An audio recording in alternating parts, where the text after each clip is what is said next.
अस्सलाम वालेकुम, मैं हूं ज़ुएब जिएजा और आप देख रहे हैं मेरा यूट्यूब चैनल। हाय, लिडू गर्ल केस के हवाले से पेशावर में छापा मारा गया जिसकी वीडियोस हाथ लग गई है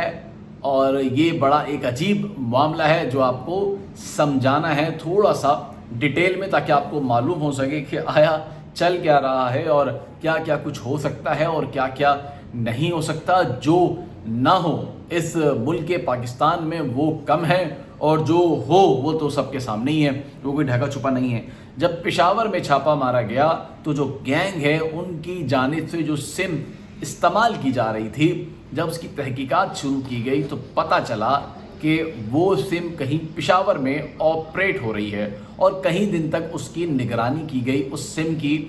कि ऐसा तो नहीं है कि पेशावर से निकल कर पता चला वो सिंध आ जाए तो फिर जो टीम गई है तहकीकाती उन्हें धक्का हो जाए। लेकिन ऐसा नहीं हुआ। जब पेशावर पहुँचे और पेशावर में एंट्री कराई तो मालूम हुआ कि थाने से जब उस बंदे तक पहुँचा गया तो वो एक नौजवान निकला और उस नौजवान से जब पूछा गया कि तुम्हारा फ़ोन कहाँ है तो उसने अपना फ़ोन भी दिया और वो सिम वही थी जो हबीबा गैंग में इस्तेमाल हो रही थी, यानी कि जो गैंग था वो इस्तेमाल कर रहा था। जब उसकी तहकीकात की गई उससे पूछा गया कि तुम्हारे नंबरों से फ़ोन आते हैं, व्हाट्सअप आते, तो उसने तमाम चीज़ें जो है वो तहकीकाती टीम को दिखा दी कि ये देखें ये मेरा नंबर है और ये इस तरीके से। लेकिन पुलिस को मालूम था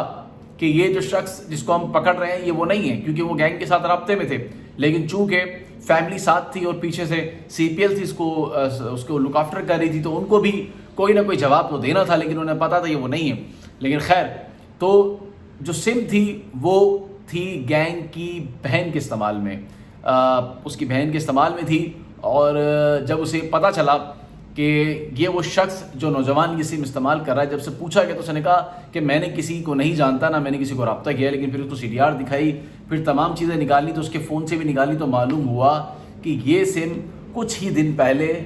बंद हो गई थी, यानी कि जिनके इस्तेमाल में थी वो तो बिल्कुल सही थी। लेकिन जैसे ही किसको पता चला कि रेड होने वाली है, चूँकि पुलिस मिली हुई थी, तो उन्होंने क्या किया कि उन्होंने सिम को बंद कर दिया, मुकम्मल बंद कर दिया। जब सिम को बंद किया तो एक और नौजवान ने जो कि कौमियत में पठान था, उसने वो पेशावर से उस सिम को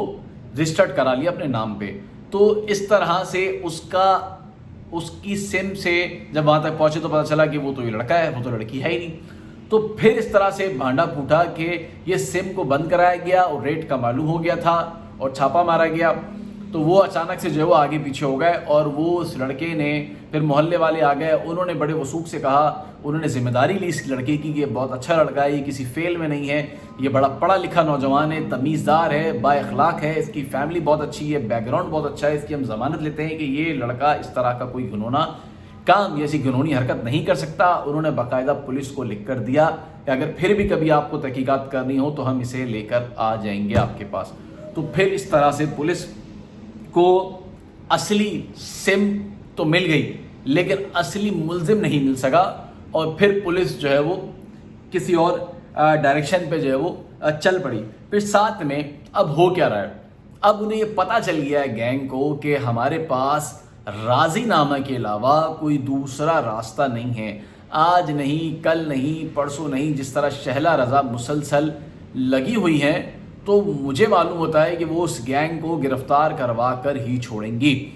और अब आगे चल के आपको नज़र आएगा कि इस तरह के वाक़यात में कमी आएगी, क्योंकि जब लोगों को पता चलेगा कि हम इस तरह का काम करते हैं और पुलिस घर तक पहुंच जाती है और जेल की सलाखों के पीछे जाना पड़ता है, तो इस तरह के गैंग अब इस तरह का काम नहीं करेंगे। कोई नया हथकंडा, कोई नया तरीका ढूंढेंगे, जिस तरह से ढूंढते हैं, मतलब नए नए तरीके होते हैं चोरी के, डकैतियों के,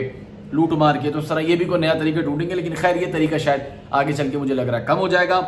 अब वो ये कह रहे हैं कि हमारे साथ राज़ीनामा करो और हम आपके घर आते हैं अपनी फैमिली के साथ। अब वो कौन सी फैमिली है, फैमिली में तो जो लोग हैं वो मैंने भी देखे हुए हैं, वो मैं आपको स्क्रीन पर भी दिखाता हूँ। अब और कौन से लोग जो लेकर आने हैं, मैंने बताया मशकूक चेहरे हैं, समझ नहीं आ रहा कि कौन लोग हैं। अब वो बड़े मीठे बन गए हैं और फैमिली के साथ मुसलसल राब्ते ऑडियोज़ कर रहे हैं कि हमारी जान छोड़ दें, हम आपको घर लेकर देते हैं कराची में, हम लिख कर देते हैं कि हम आइंदा ऐसा नहीं करेंगे, लेकिन हमें माफ़ कर दें और केस से पीछे हट जाएं और राज़ीनामे की तरफ आ जाएं। और लाखों रुपए की पेशकश कर रहे हैं تو یہ لاکھوں روپے کی پیشکش کرنے والے کوئی عام انسان تو نہیں ہو سکتے، یقیناً نہ کاروباری ہو سکتے ہیں، کیونکہ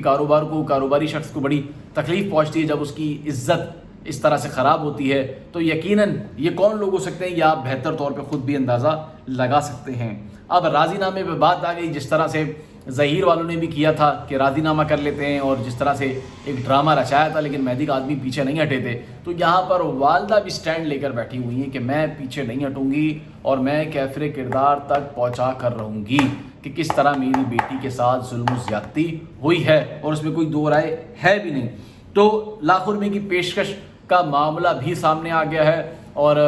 اب کیس سے پیچھے ہٹنے کا کہا جا رہا ہے. اب دعا کریں کہ کوئی خدا نہ خواستہ ان کی جانب سے کوئی ایسی مطلب دھمکیاں تو پہلے دے دی گئی ہیں، وہ بھی میں آپ کو بتاؤں گا، لیکن کوئی ایسی حرکت نہ کر دی جائے کہ جس سے ایک نیا جو ہے وہ پنڈورا باکس کھل جائے. کیونکہ جس طرح وہ کر رہے ہیں، جب کوئی بھی چیز ان کے کام نہیں آئے گی تو یقیناً پھر وہ کوئی بہت بڑی غلطی کریں گے اور وہ پھنس جائیں گے. تو اب دیکھیں راضی نامے سے فیملی پیچھے، اب کب پولیس ان کو پکڑ کر کٹہرے میں لا کر کھڑا کرتی ہے.